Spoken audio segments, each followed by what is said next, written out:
guys, it's me, Mila, your bestie. I hope we're doing absolutely fantabulous. As you know, along with doing video essays and intellectual thought daughter content, I also do beauty related content and I talk about manifestation. I thought that as we go ahead and do some skincare together, we can take the initiative to talk about my controversial acne hot takes and everything that I have been doing right now to clear my skin.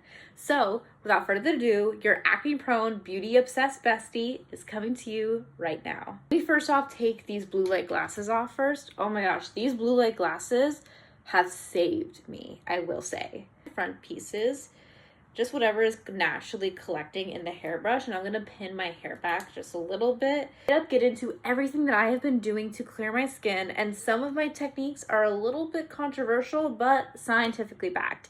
As a girl who has worked in the beauty industry since 2021, is a beauty journalist and a pop culture journalist, this is gonna be a really fun episode. As some people know, the ways that can acne be exacerbated is with the contamination of products through bacteria and just us being us, which is why every time I do my makeup or my skincare, I actually have a Touchland hand sanitizer with me that I use just so I can actually just making sure that my hands are moderately clean when I am touching my face. Honestly, I'm a little shy when it comes to talking about things like my acne and manifestation, but it's really important to me that we really kind of just talk about it because those are such pivotal parts of my life that I need to start feeling so authentically talking about because I love thought daughter content. I love talking about skincare and makeup, and I especially love talking about how I'm trying to manifest my way out of my mom's house, which would be a really cute,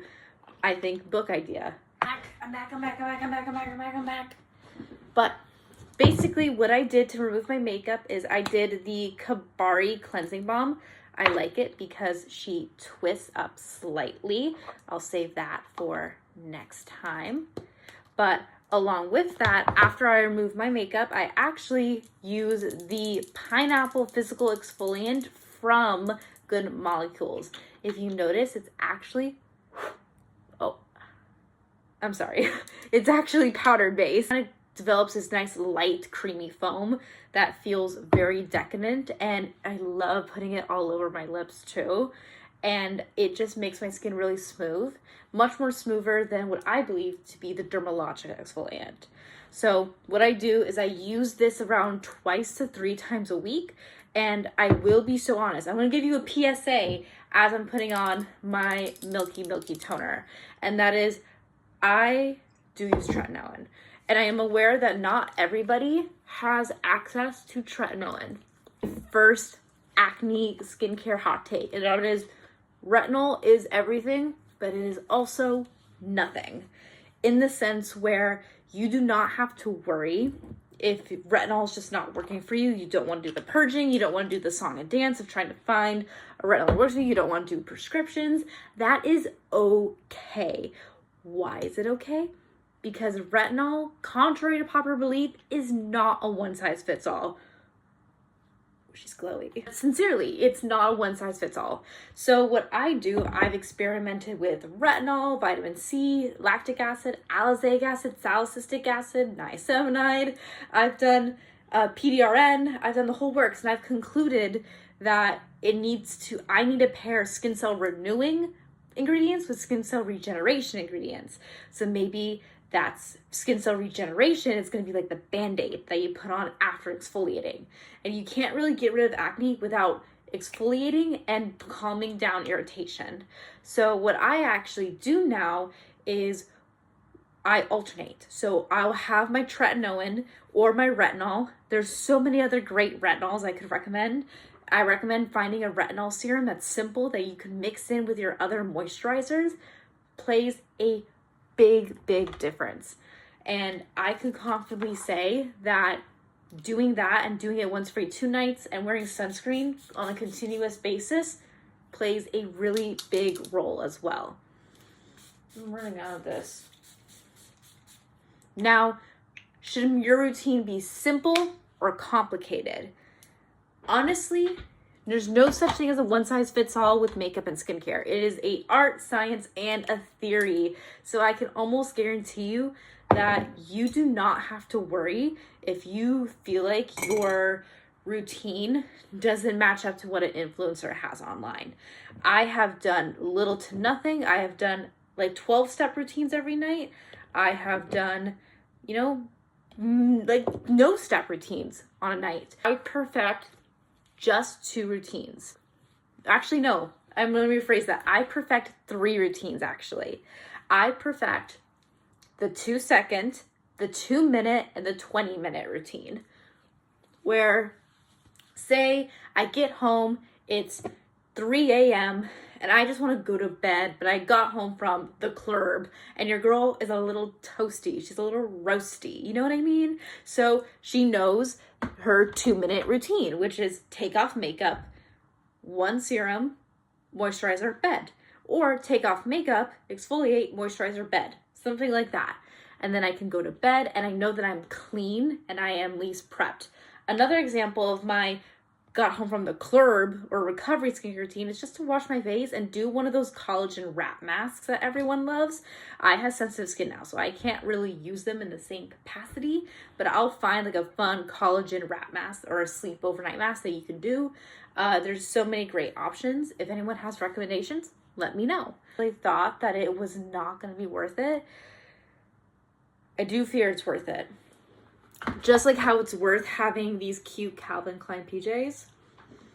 Most of the time, acne-prone skin, even if it's oily, it is heavily dehydrated and requires you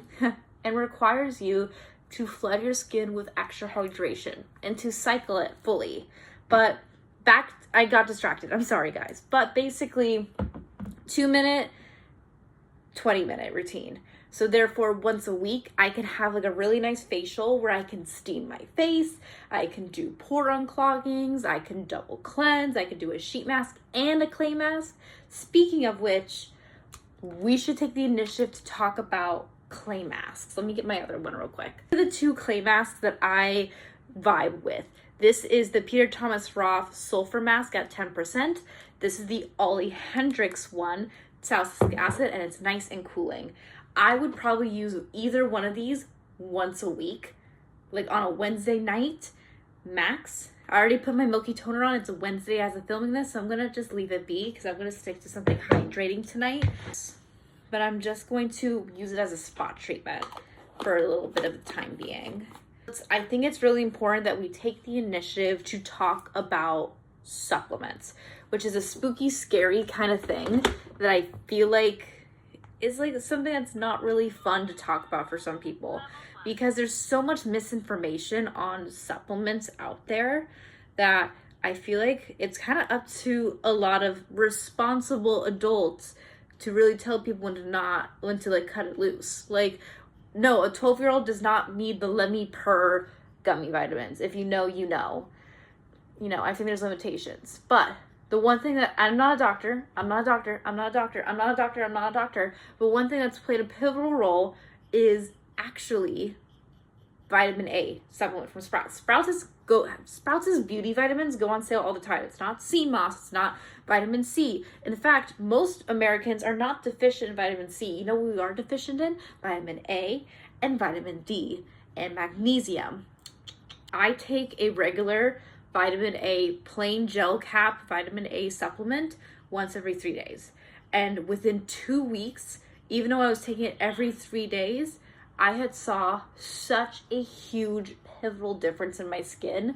It was not even funny. I was like a little bit done and then suddenly, boom, just like boom, storage was full. And I'm like, universe, we're not doing that. We're not doing that. We're not taking the L this evening. No. It's not that kind of evening. I'd have to say is the thing that can make or break clearing your skin is washing your hair way more often. And I know that sounds kind of silly, but think about it. The grease in your scalp, especially if you get an oily scalp, goes down into, if you notice you're getting acne like right here, if you notice you're getting acne all around your forehead, your jawline, and your like hairline, that's a sign that girl, you need to wash your hair more often. And I promise you that's going to be a really big role into clearing your skin. So sanitizing your hands, being careful and being picky with what actives you use in your routine, and of course, making sure that you keep your hair out of the way and you basically live the best of both worlds. Now, I'm a firm believer that not everyone needs retinol, but if you're going to use a retinol, do something really simple, like have a really simple retinol. Don't spend too much money on it unless you feel like you should. But most importantly, always wear sunscreen.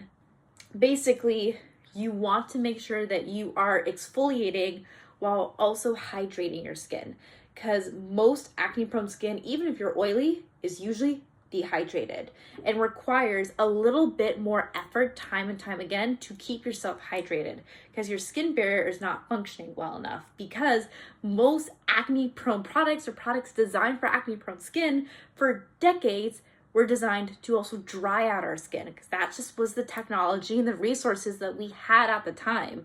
But now with the way we go about everything, we have technology. Diet. How does diet play a role in our skin's health? Now, the jury's out on this one, I will admit, but there are some studies that show that diet does play a role in acne. Boo, because I love my dairy. But at the same time, there are some studies that do have similar results, but the results vary too much, which insinuates that it's a genetic factor that indefinitely or indubitably, whatever makes me sound smarter in my opinion, or in your opinion, that there's a genetic factor to it, which means that for some people, eating really healthily, vegan, lactose-free, low gluten, low sugar, anything like that can play a really big role. And for some people, it will play barely any role at all. For me, I would say, yeah, if I gave up dairy, it would make a difference, but it won't make a big enough difference. So for me, for the sake of my sensitivity issues, because I can't really do almond milk for a lot of reasons, then that's something I'm willing to just kind of be okay with.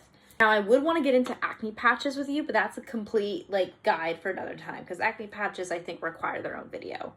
But I will say, if you're wanting to clear your skin, let's do bullet points just in case we nod it off.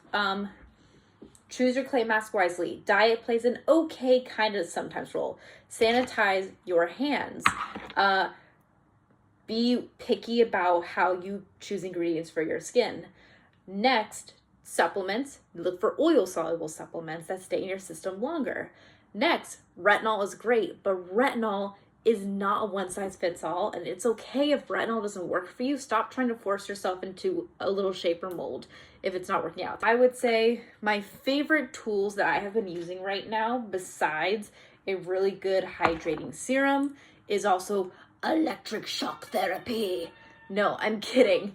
But if I had to give my top 3 things that have been clearing my skin routinely, it is number 1, this guy, to use before my actives to make sure my skin stays hydrated and to help basically spark my zits into submission. But it's also that. And number 2, it's a vitamin A supplement. A really simple one. Just take a really simple one, and oh boy, has it made such a difference. A really, really, really big difference.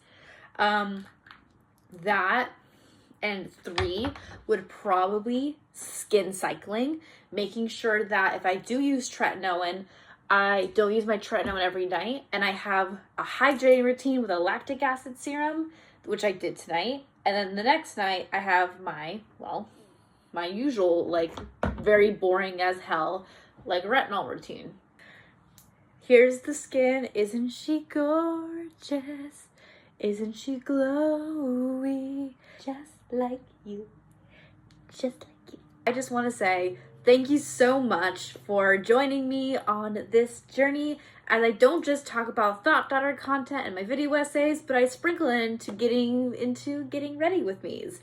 And if you love it, please let me know. If you really think that this more no BS guide to how I cleared my skin was helpful, also let me know. I might just make another video so my storage doesn't get full. I basically want to create a big capsule of resources on how a girl can reach iconic status so she could be an icon on and offline for the chronically online. So this is your guide to living your best life for the chronically online and the chronically desiring to be iconic.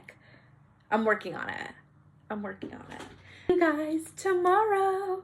Bye.